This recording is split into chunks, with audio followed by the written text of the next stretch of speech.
guys, welcome back to my channel, Notes and Vibe. I'm yours truly, Ibi Wari. It's been a long minute. I did a video, a lot of things have happened, but that's by the way. If you're new, welcome, and if you're a book lover and you haven't subscribed to this channel, I suggest you subscribe to this channel, because on this channel, what do? We read, we explore, and we learn, and that's where the books, travel, and eco-friendly lifestyle tip comes in. Today I'm going to be talking about 8 things book lovers shouldn't struggle with. There are things that book lovers struggle with, and I feel, in my opinion, that these things shouldn't be such a worry for us book lovers. So I'm going to be giving 8 things that book lovers shouldn't struggle with. And of course, as always, if you have any opinion relating to this video, just let me know in the comment section. And of course, don't forget to subscribe. As always, don't forget to like, and don't forget to share this video. So number 1 will be, colorful books shouldn't determine if a book should be read. Like, as we know, on TikTok, on IG, there's a whole lot of colorful book buzz, or book covers, colorful book cover buzz, and there are instances whereby book lovers talk about how a book cover determined whether they should buy the book. In my opinion, I think that a book cover in general, whether colorful or not, shouldn't determine whether a book should be read. I mean, for me, if a book is black and has no print, what I'm looking for, or what I will look out for first, is the synopsis of the book. And if the synopsis goes in line with what I want to read, or looks interesting enough for me to read, I'm going to pick up that book. So yes, colorful books shouldn't really be a struggle book lovers should worry about. Number 2, book target for the month or for the year. I have tried doing TBRs for the month, and it was an epic fail. It didn't work out for me. So for me, I feel that book lovers shouldn't worry about the amount of books they should read for the month, or for a few months, or for a whole year. It doesn't matter. Like, it doesn't change the fact that you are still a book lover. That pressure shouldn't be on you, on the number of books you should read. And even if you don't meet up a certain target that you have put yourself for a month, it doesn't matter. You are still a book lover, and that doesn't change anything.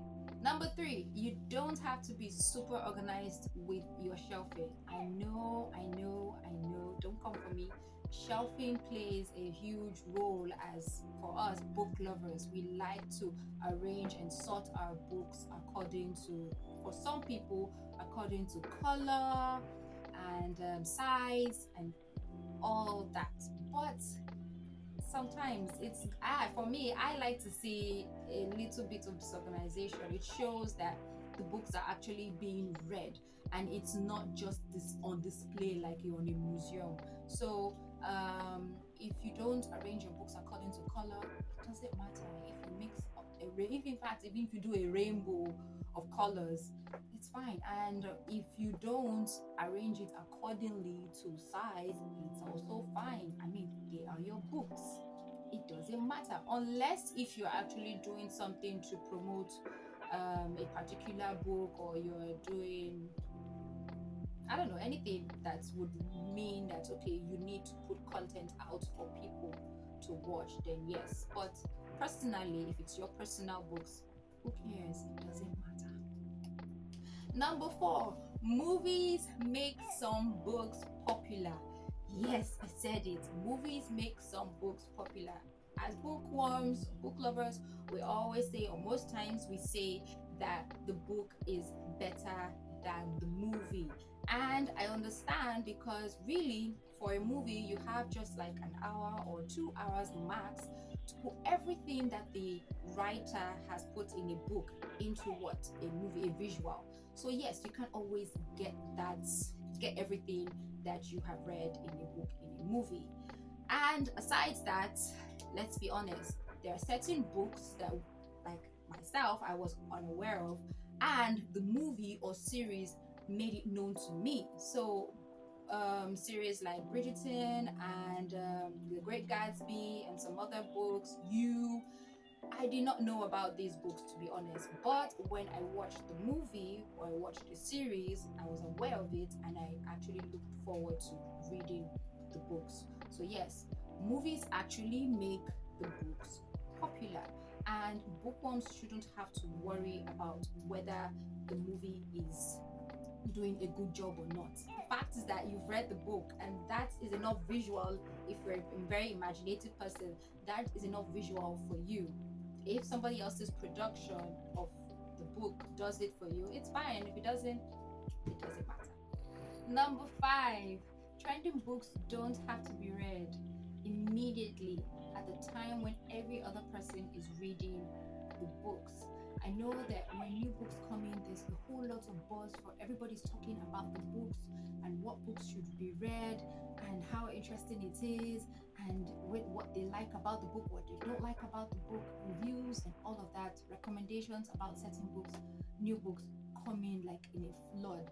And for somebody who hasn't read the book, there's always this like, I really need to read this book. Why haven't I read this book? Oh, I should buy it. And that all that pressure is not necessary. Like, if it takes you 1 year to read a trending book, it's fine. The fact is that I've read the book. It doesn't matter when. It shouldn't bother you. It shouldn't give you that anxiety, because I know that sometimes I feel like I haven't read this book, and I say I'm a book lover. I should have read these books, and it's okay if you don't even read them at all. It's fine. It shouldn't put you under pressure. So yeah. Number 6, how you read a book doesn't matter. There's another battle for ebooks versus physical book versus audio books. It really doesn't matter what medium I use to read a book. The fact is that I have read the book, whether it's an ebook or a physical book. I know, yes, the physical book actually gives that feel of reading, and there's just a lot of emotion attached to it. But it really doesn't matter what you use or what you use to read a book. It's fine. And I think a book lover shouldn't struggle with that. And whatever makes you comfortable or what you're comfortable with, go with it. It doesn't change the fact that you are still a book lover. Number 7, book hauls, book reviews shouldn't pressure you as a book lover. I know if you are putting out content, especially when you're putting out content for people to watch and you have a community, a book haul or a book review shouldn't give that pressure. Like, there are other things you can talk about as a book lover. You don't always have to do a book haul. You don't always have to do a book review. Instead, I would even suggest, if you put out a book, you pick out a book of your choice, and in fact, let your community do the review instead of you. Like, yeah, that's a nice one. Put out a book, whether you're reading it or not, and let your community give reviews of that book. That's even more interesting, apart from the cliche, you doing a book haul and doing a book review. Okay, so the last point I'm going to be giving out today, which is number 8, is it is okay to have a long TBR, that is to be read pile of books. It is okay to go through a reading slump, and it's okay to also have books, buy books and keep them and not read them. It is okay.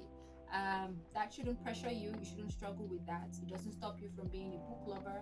It doesn't stop you from enjoying books. It shouldn't at all. So with these few points, I hope it's going to help book lovers out there who struggle with any of these. And as always, I'll see you in the next video. And don't forget to like this video, engage with this video, comment, give your 2 cents in the comment section, and as well as subscribe if you haven't subscribed to this video. I'll see you in the next video.